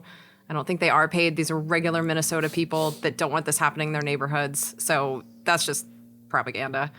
But no, I don't think you can't blame you can't blame people who are just observing and filming. We are allowed to do that. Those are our First Amendment rights. We're not going to give away our rights because of, Donald Trump is afraid of people who haven't got the proper paperwork to be here. That's absurd. And me being a neoliberal shill, I don't care if they're paid anyway. Good on you for making a buck off of it. That's fine. I mean, they are highly organized. Like, I don't know. Paid is its own thing. So I don't want to get into the paid conversation because I have no proof that anything is. But like, this is a step beyond just people passed around an Instagram post and all showed up at the same place at the same time, which is normally how an average protest would be organized. Ice Watch is a highly organized operation that has people that are watching at all times to get in the way actively of investigations. Like they're tracking license plate. They were like pulling cars over to see whether or not they were ICE because they matched their ID. How can they their driver. pull over ICE agents? They're not cops. No, they pulled over like an Uber agent. They waved him down. They've like set up checkpoints so people would slow down so they could take pictures of driver's licenses. Yeah, Also doesn't bother me. In addition to being a neoliberal shill, I'm a civil libertarian, and you're allowed to protest the government. You're allowed to be an asshole. Like if you are breaking the law, you should be brought to justice. So if you're chaining yourself to a tree or you're impeding something where they're not able to discharge their duties, or you're doing assault or breaking windows or whatever, there should be consequences for that. But if it's organized, legal protest and observation, that's fine. That's part of the American experience. Yeah, and like I obviously, like, my family's in LA. I was in LA all summer. There are people that are watching here, and like their purpose makes a lot of sense to me. So it's like, one of the reasons they're tracking the ICE vehicles is because they're letting neighborhoods know where these vehicles are going, so that the people that usually go to Home Depot stay home that day, so that the street vendors stay home that day. Like, they're trying to protect people that are getting swooped up because they're Mexican. They might even be here legally, but they're putting themselves in danger by being out in the street. They also, because they were keeping track of the ICE vehicles, were able to warn us last week that there's like 30 more of them now. They just got a new shipment, so we're expecting more of these raids to happen in the next few weeks. I think this is really useful information. I'm glad that they're tracking and telling us every day where these raids are happening, because like they do cluster in neighborhoods. They'll be in one neighborhood for a week, and then they'll switch, and then they'll go back to the same one. I think this is information that we need, and so I'm grateful for ICE Watch, if that's what they're calling themselves. I think we do need to have Americans who are watching what's happening, especially filming what's happening, because we would not be organizing the way we are if we didn't have the videos of Renee Good and Alex Purdy being killed. So they're exercising their First Amendment rights. We have a right to be there, or at least we're supposed to in this country. I put no responsibility on them whatsoever. Minneapolis needs help, right? Minneapolis only has 585 officers and a population of 428,579 people, which places the city at 1.36 officers per 1,000, which isn't just low for the country, it's also low for Minnesota, which is at 1.75. Every type of crime, murder, rape, robbery, assault, burglary, theft, auto thefts, and arson going back to 2011 is much higher in Minneapolis than the state average as well, and he provides a link to the data. Add it all up, Mayor Fry, Governor Walz, and Chief of Police O'Hara encouraging resistance to federal law enforcement. Minneapolis being chronically short of officers for over 5 years, still 300 short of the May 2020 numbers. Minneapolis has a high crime rate for over a decade, a population that actively resents law enforcement, and a demoralized police force that has no confidence in leadership. And you get the largest DHS deployment in the country. DHS on its own is operating in a hostile, near lawless environment. Even in places like Los Angeles, the police will secure ICE from protesters and bystanders. No such luck in Minneapolis, as demonstrated by both shootings. Not a single MPD in sight until long after the fact. I live within driving distance of Minneapolis, and even before the death of George Floyd, the city had a reputation for being unsafe. Everyone around here going through this now going there now does so reluctantly. They only park where there's private security, and they don't linger. The city's population is declining for a reason. Hey, great email. I love it when people bring numbers. This is a thought out and researched position that we can hang our hat on some of the data of, as the saying goes. So thank you for that. I don't think you've fully swayed me, though. I think the size of the DHS deployment is significantly overmatched to the actual amount of illegal immigrants that are in Minneapolis. We're not talking about Minneapolis being lawless and having the National Guard sent in like it was in Washington, D.C. We're talking about them going there to apprehend illegal immigrants, and it's not in the top 10. I don't think it's in the top 15, maybe even the top 20. So that still strikes me as a disproportionate response to. Well, I think his argument is that they need to send more people because the cops are not there in force enough to make things go smoothly, so they have to do things themselves. Point taken. I don't think I'm fully swayed, but you make a good argument. So I listened to an interview with the Minneapolis police chief. I believe it was on The Daily. It was probably like 2 or 3 weeks ago. And he was interviewed about this very thing. In fact, he mentioned that they were still 300 short in their recruitment because of everything that happened after the George Floyd murders, which again, that happened because the police murdered a dude in the street. There's a reason that people were pissed about the Minneapolis PD, but I digress. They were having a lot of success in building back their police department. And one of the things that he's really concerned about is because of ICE's crazy tactics and murdering people in Minneapolis, that they're going to now struggle again to fill those 300 positions and even like lose some more cops, because this is once again showing or like creating an adversarial relationship between the citizens of that city and law enforcement. So if you want to present this as, the cops are not, there's not enough of them, they're not able to do their jobs, like DHS is not helping them in their mission. And this is directly from the chief of police. So I am also not swayed by your argument. I mean, I don't know. I don't know what argument he was making that would need to be swayed or unswayed. Well, it seems to me. I could be I think wrong about he's this, more but trying to explain why the situation is what it is. Yeah, my take last week had been focusing on just it's the largest DHS operation in history, according to DHS, in order to apprehend illegal immigrants, but it's not in the top 10 cities with illegal immigrants. So I think he was just responding to me going, this is disproportionate, and him saying there's actually good reasons for it, I think. Yeah. Yeah. And I hear this as someone who's trying to say that Minneapolis is extraordinarily dangerous, which I don't even believe is true. Like, if you look at the list of all the most dangerous cities in the United States, Minneapolis ain't on the top of it. So this rings to me like an excuse for ICE's behavior. Okay. We have the substation theory for the Super Bowl, which we got way more emails about, for the record, than we did the ICE thing. Oh my God, did people really want to chime in about this? Boyle writes, nothing speaks more to the fan base superstition than the guy who bought a spell from an Etsy witch so the Seattle Mariners would have a good season. And I think they made it to the ALCS. They made it to, I think, a game or two within the World Series, the Seattle Mariners. They went pretty far this year. Yeah. Yeah, For real. they sure did. Yeah. More like Dom Station writes, I heard you guys speaking about the 49ers substation controversy today. I'm not a sports guy, but for some reason, this subject drives me crazy. Here's the counter argument that ends the conversation. While Levi Stadium is new, the 49ers training facility has been in the same location in Santa Clara since 1988. The substation is not new. This was a problem 35 years ago. This wasn't a problem 35 years ago, and it isn't a problem now. I will take my compensation for this revelation in exchange of a photo of Jen in one of those lucky knee socks from 20 years ago. I actually have one. Uh-oh. I wore him to the game in Mexico City, and I had a full picture. It's not a great Jen, picture of me. Can you post that on our post the paywall Patreon side as a incentive for people to give us more money, so I don't have to stay in cat hotels? Or I can just privately pass it on to this pervert if you just want to keep it clean. I think I just put it in the chat if I know how to do these things, which I might not. Okay, well, don't put it in this chat. Email it to me or text it to me.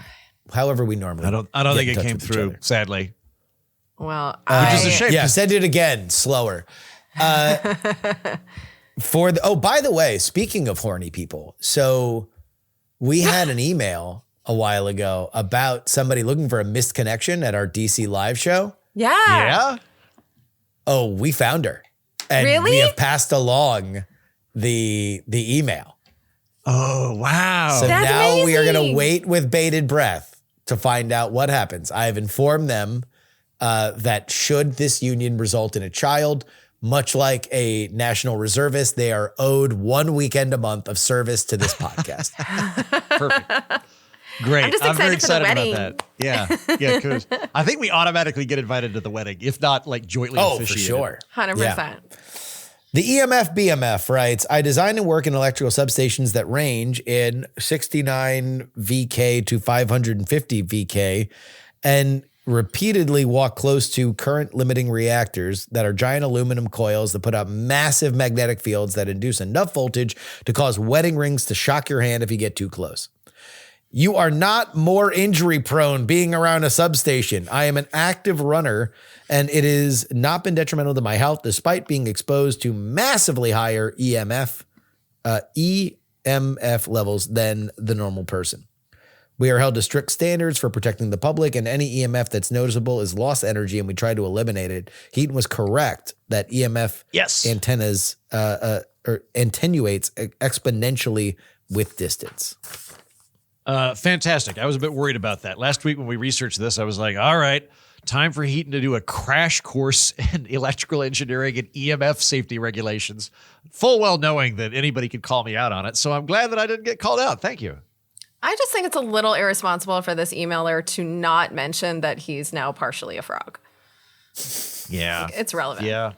Yeah, that's true. Or to tell us that he runs faster now. If you get close enough to the substation, you become superhuman.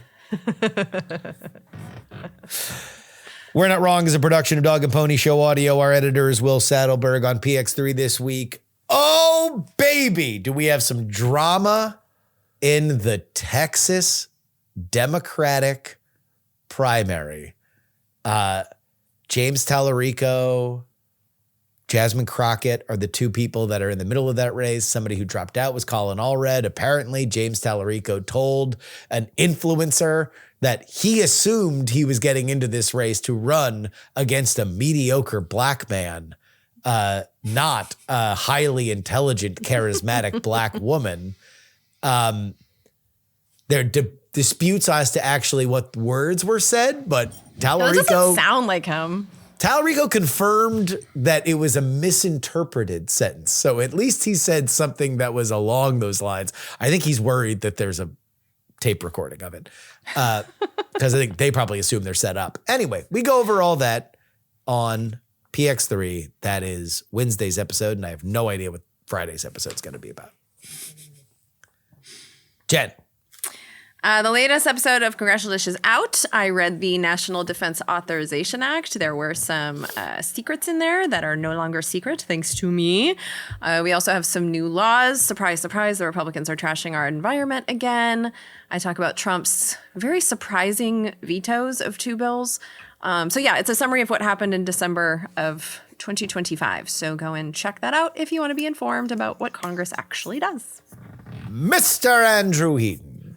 I've got Colin Woodard on the show this week. You might be familiar with Colin Woodard. He had a book that came out that was pretty influential about 10 years ago called American Nations.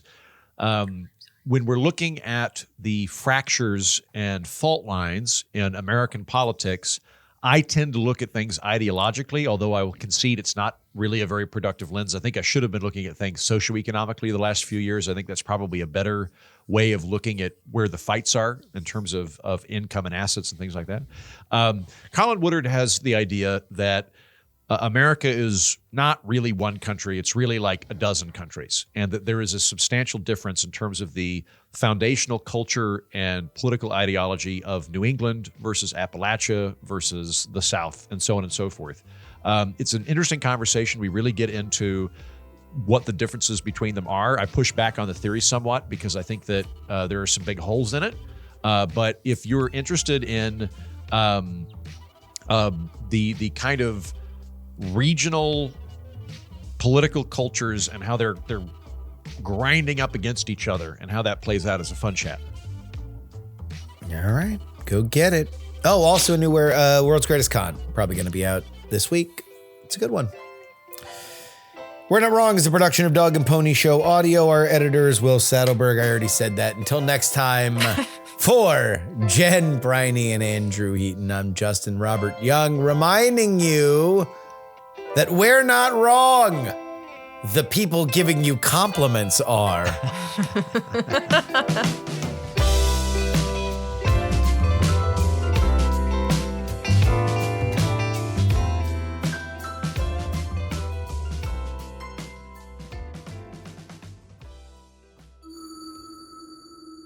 Dog and Pony Show Audio.